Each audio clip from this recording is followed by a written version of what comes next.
इस पर कोई ना कोई ठोस काम हो सकेगा। तो और बढ़ते हैं अब अगली खबर की तरफ, जो है पाकिस्तान के सियासत से जुड़ी हुई। इमरान खान पर हमले के बाद सियासी संग्राम मचा हुआ है पाकिस्तान में। पूर्व प्रधानमंत्री इमरान खान पर कातिलाना हमले के बाद पाकिस्तान में भारी तनाव है और कम से कम जो पाकिस्तान में इमरान के सपोर्टर हैं वो बेहद नाराज हैं। इमरान खान की पार्टी ने शरीफ हुकूमत और ISI को हमले का जिम्मेदार बताकर माहौल को सियासी जंग में उलझा दिया है। हकीकी आजादी मार्च के दौरान कल इमरान खान के काफिले पर गोलीबारी से पूरे पाकिस्तान में सनसनी फैल गई और लोग 15 साल पहले बेनजीर भुट्टो पर हुए हमले से इसको जोड़ रहे हैं। बेनजीर भुट्टो पर हुए हमले की याद जो है ताजा हो गई है। पाकिस्तान में चर्चाएं आम है कि क्या शहबाज शरीफ पाकिस्तान में भड़के असंतोष को शांत कर पाएंगे, क्या स्थितियां उनके बस में हो पाएंगी या फिर कभी भी फौज मार्शल लॉ नाफिज कर सकती है। क्या वहां पर एक बार फिर से मार्शल लॉ लग जाएगा, क्या फौज की हुकूमत एक बार फिर से पाकिस्तान में काबिज हो जाएगी। इमरान खान अभी हॉस्पिटल में है, लेकिन उनकी पार्टी ने यह ऐलान कर सबको चौंकाया है कि जुमे की नमाज के बाद एक बार फिर से आजादी मार्च जारी रहेगा। पार्टी का मानना है कि मार्च रोकने की साजिश कामयाब नहीं होने दी जाएगी और इमरान खान मानते हैं कि यह मार्च रोकने की साजिश है। इस बीच नेशनल असेंबली में डिफेंस मिनिस्टर ख्वाजा आसिफ ने दावा किया है कि यह हमला ईश निंदा के कारण हुआ है। ख्वाजा आसिफ का दावा है कि इमरान खान ने पब्लिक स्पीच में रेड लाइन लांघ दी थी और इसकी वजह से ईश निंदा की वजह से उनके ऊपर यह हमला किया गया है। विपक्ष के नेता शाह महमूद कुरैशी ने दावा किया है कि इमरान खान को पता था कि उन्हें निशाना बनाया जा सकता है, लेकिन उन्होंने मार्च नहीं रोका।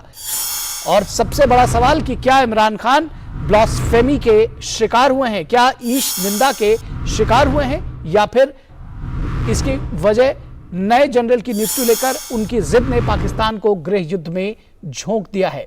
ये एक बड़ा सवाल उठ रहा है। इसमें तमाम सारे जो सवाल हैं वो हम लेंगे। फिलहाल आइए देखते हैं कि क्या कुछ इमरान खान का कहना है इस पूरे विषय पर। ये सर मैंने इसलिए किया है कि ये लोगों को गुमराह कर रहा था इमरान खान, और मुझसे ये चीज़ देखी नहीं गई और मैंने इसको मार दिया। मारने की कोशिश की, पूरी मारने की कोशिश की कि मैं इसको मारूं, सिर्फ और सिर्फ इमरान खान को और किसी को नहीं। तो ये उस शूटर का बयान था जिसने इमरान खान पर गोली चलाई थी और उसका कहना है कि इमरान खान के तमाम जो नीतियों थी उनसे वो परेशान था और इस वजह से उसने इमरान खान पर हमला किया। हमारे साथ में हमारे संपादकीय सलाहकार विनोद मिश्रा इस पूरी खबर पर बातचीत करने के लिए हमारे साथ जुड़े हुए हैं। बड़ी अभूतपूर्व स्थिति पाकिस्तान में बनी हुई है। विनोद जी, किस तरह से देखते हैं इस स्थिति को और कहाँ जाती दिख रही है पाकिस्तान की सियासत अभी, जिसको कहते हैं कि दाने दाने को मोहताज है तमाम मुल्क के एक बड़ा हिस्सा। अभी जो है बड़ी जबरदस्त वहां पर बाढ़ थी, आर्थिक स्थिति डावाडोल है और जो सियासत है वो इस कदर पहुंच गई है। निखिल, मैं अभी आपको ताज़ा अपडेट दे रहा हूं कि अभी नेशनल असेंबली में संबोधित करते हुए वहां के जो डिफेंस मिनिस्टर है ख्वाजा अब्बास, तो उन्होंने ये बयान दिया है और उन्होंने कहा कि ये हमलावर जो है उसका वो इसलिए इमरान खान पे गोली चलाई थी या वो कातिलाना हमला का अंजाम देने की कोशिश की थी क्योंकि इमरान खान ने एक रेड लाइन को क्रॉस कर दिया था। वो रेड लाइन क्या है? तो रेड लाइन ये है कि उसने ब्लास्फेमी की बात, जो इस निंदा आप कह सकते हैं कि जनरल परवेज मुशर्रफ के समय से जो कानून बना था कि वहाँ इस निंदा करने वालों की सजा मौत है। तो आप ये देख सकते हैं कि क्या ये पाकिस्तान उस मुहाने पे पहुंच गया है जिस जाल को पाकिस्तान ने बुना था, उसी जाल में पाकिस्तान फंसता जा रहा है कि उसके प्रधानमंत्री, उसके पूर्व प्रधानमंत्री को इसलिए निशाना बनाया गया है क्योंकि उसने पैगंबर मोहम्मद की शान में गुस्ताखी की थी। तो ये गुस्ताखी का जो है एक सजा जो है उसको ये सर से कलम करने के साथ साथ उसको गोली मारने की सजा सामने आई है। इससे पहले भी आप देख सकते हैं कि पंजाब में के जो गवर्नर थे उससे पहले उनको इसी निंदा के कारण उनको गोली मारी गई, उनके अंगरक्षक ने मारी थी और उनकी हत्या कर दी गई थी। तो ये किस जाल में पाकिस्तान फंस रहा है अगर उनकी बात सही है तो डिफेंस मिनिस्टर का, क्योंकि डिफेंस मिनिस्टर ख्वाजा अब्बास जो हवाला दे रहे हैं वो जिसके अभी आपने एक हमलावर का बाइट सुनाया है, वही हमलावर नेक्स्ट बाइट में ये कहते हुए अभी कहा, अपने पुलिस के इंट्रोगेशन में कहा है कि इमरान खान हमेशा अपनी रैलियों में इस पब्लिक जो रैली है, इनका जो हकीकी आज़ादी मार्च है, उस मार्च में अपनी इस मार्च को पैगंबर मोहम्मद के मार्च से जोड़ते हैं। और यह बात यहाँ के लोगों को नागवार गुजरा और मैंने इसीलिए उन पे ये फायरिंग की और उनको मारने की कोशिश की और मेरा टारगेट सिर्फ इमरान खान थे।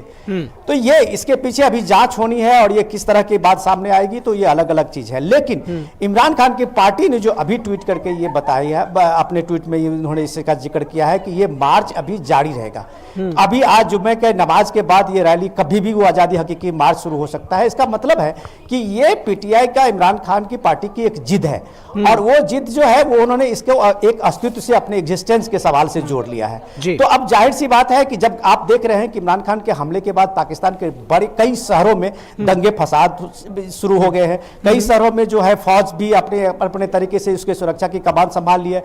लेकिन इसमें होना क्या है, अभी इसके बाद जो पाकिस्तान में चर्चा आम है कि लोग कहने लगे हैं कि अगर नवाज शरीफ के जो पार्टी है, वो शहबाज शरीफ जो प्राइम मिनिस्टर हैं, उनके बस की बात अगर नहीं हुई तो कभी भी वहां मार्शल लॉ नाफिज हो सकता है, कभी भी फौजी हुकूमत वहां पे फिर से आप ये देखेंगे कि वो एक कुप का वो सीनेरियो बनेगा और पाकिस्तान में फिर फौज सत्ता पे काबिज हो जाएगी। लेकिन दरअसल पाकिस्तान की फौज के बारे में कहा जाता है कि ये शायद दुनिया की एकमात्र ऐसी फौज है जिसने अपने ही देश को 4 बार जीता है। क्या आपको लगता है ये जो स्थितियां हैं, जैसा आपने बताया सारी बात जो गृह युद्ध की तरफ बढ़ता हुआ दिखाई दे रहा है, क्या 5वीं बार एक बार सेना फिर काबिज होगी वहां? लेकिन सबसे बड़े अफसोसनाक बात तो ये है कि जो सो आपको कहना चाहिए कि पाकिस्तान को क्या, ये पूरे सब कॉन्टिनेंट को के लिए ये शर्म की बात है कि ये आप भारत से आज़ाद हुए, भारत से बंटवारा हुआ 75 साल पहले पाकिस्तान का एक देश बना था, एक मुल्क बना था और 75 साल के बाद भी वो मुल्क क्यों लड़ रहा है, उसके पीछे की वजह जानिए तो आपको भी ये बात के लिए आप चौंक सकते हैं कि वहाँ उस मुल्क में इमरान खान का जो लॉन्ग मार्च है वो था, इसका एक मकसद था कि वहाँ की फौजी हुकूमत में चीफ कौन होगा, अगला जनरल कौन होगा। और इस अगला जनरल के लिए अगर इस तरह का आप सोचते हैं कि ये पाकिस्तान की सियासत है तो आप कह सकते हैं कि पाकिस्तान उस 1947 1948 के बाद एक कदम आगे नहीं बढ़ा है, वो वही है। तो फौज क्या इस लोकतंत्र के लिए इतना महत्वपूर्ण है? इस पाकिस्तान जिस लोकतंत्र का दावा करता है, जमहूरियत का दावा करता है, उसके जमहूरियत में एक फौज के चीफ को बनाने के लिए इमरान खान लॉन्ग मार्च निकालते हैं, शहबाज शरीफ पे दबाव डालते हैं, अपनी पसंद के फौज बाजवा के बाद जो नवंबर में उसको हटना है तो उसके बाद फौजी जनरल कौन होगा, इसके लिए इमरान खान का ये मार्च है, उस पर हमला होता है। और सबसे मजे की बात है कि इमरान खान की पार्टी ने पहली बार आप कह सकते हैं कि फौज पे सीधे सीधे चार्ज लगाया है कि इसमें आईएसआई और नवाज शरीफ के जो मंत्री हैं, इंटीरियर मिनिस्टर हैं, उनका इस हमले में मुलव्विस होना तय है। और उन्होंने दावा किया है कि ये आईएसआई के इशारे पे ही इस तरह का हमले को अंजाम दिया गया था। निखिल, एक चलते चलते एक सवाल बड़ा मौजूद है, मुझे ऐसा लगता है, लेकिन संक्षेप में जवाब चाहेंगे कि हिंदुस्तान और पाकिस्तान एक साथ आज़ाद हुए, इतना व्यापक जिसको कहते हैं कि यूनिटी इन डाइवर्सिटी इंडिया की एक खूबी है और यहाँ पर बड़ा परिपक्व रहा लोकतंत्र, पूरे दुनिया में बड़ा मान है भारत का लोकतांत्रिक देश के तौर पर। लेकिन वहीं पाकिस्तान जो है लगातार हिचकोले खाता रहा है। क्या प्रमुख वजह आपको लगती है और क्या इस बार भी ये एक बार और हिचकोला इस तरह से खा सकता है? डेफिनेटली आपने के लिए बहुत अच्छा सवाल किया है कि ये सीधे सीधे वहाँ की फौज की एक महत्वाकांक्षा है, ये एम्बिशन। इसलिए मैं कह रहा हूँ कि ये पूरे आप अगर देखें कि सिस्टम में किस तरह से फौज ने लगभग इस 75 साल में 50 साल पाकिस्तान पे हुकूमत किया है। तो अब जब शेर एक बार खून पी लिया है, अब उसको क्या, उसके बाद आप उसकी जो आदत में शुमार है, उसका एक कल्चर बन गया है, उससे वो बाहर नहीं निकल सकता। तो फौज की ये हालत है कि वहाँ कोई भी सरकार में आए, चाहे इमरान खान आए या अभी शहबाज शरीफ आए हैं, वो भी फौज की मदद से आए, वो भी फौज की कृपा पे हैं। तो अब ये हालत है कि इमरान खान चाहते हैं कि अगर पाकिस्तान में उनके लिए जो उनकी लोकप्रियता है, वो उनका मानना है कि अभी भी कम नहीं है। उनके जो ये आज़ादी हुकूक मार्च है, उसमें आज़ादी मार्च में आप देखिए कि लाखों की भीड़ है, तो उनको लगता है कि इलेक्शन ही इसका ये है। और वो कह रहे हैं कि उनका दावा है कि अगर उनको इस तरह से प्राइम मिनिस्टर दोबारा नहीं बनने दिया गया, इलेक्शन रोका गया, तो फिर पाकिस्तान के एक टुकड़े होंगे। जो वो दावा कर रहे हैं कि भाई जो शेख मुजीबुर रहमान के साथ इस पाकिस्तान ने किया और उसका नतीजा बांग्लादेश एक नया मुल्क बना, वही फिर से ऐसा पाकिस्तान में दोहराने वाला है। आप ये देखिए कि पहली बार पाकिस्तान के इस रैली में जिस तरह से इमरान खान पाकिस्तान फौज पे आरोप लगाते हैं, उसके कारण आईएसआई को प्रेस कॉन्फ्रेंस करना पड़ा है। जी, तो ये स्ट्रगल जो है पाकिस्तान के सारे एस्टेब्लिशमेंट में मची हुई है कि आखिर इसका रास्ता क्या होगा।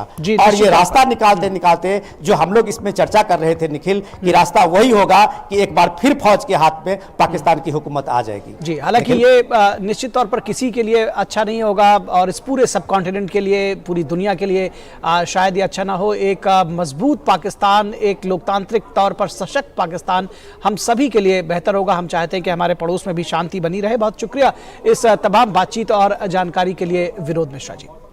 Thank you.